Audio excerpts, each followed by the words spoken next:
దేవుని పరిశుద్ధ నామములో అందరికీ వందనములు. వాక్యమును ధ్యానించుకుందాం.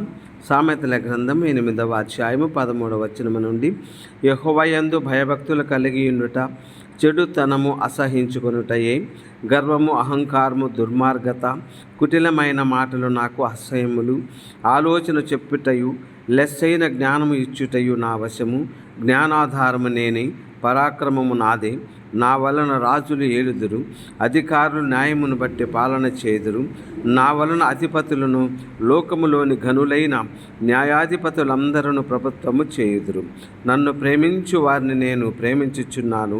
నన్ను జాగ్రత్తగా వెతకవారు నన్ను కనుగొందురు.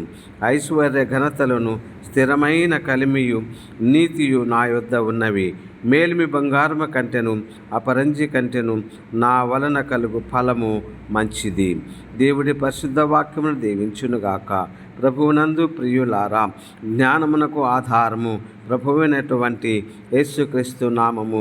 ఆయన యందే జ్ఞానము ఉన్నది. ఆయనలో నుండి వచ్చినటువంటి వారే ఈ రాజులు, పరిపాలకులు. దేవుడిచ్చినటువంటి జ్ఞానముతోనే వీరు రాజ్యములను పరిపాలన చేయించి ఉన్నారు.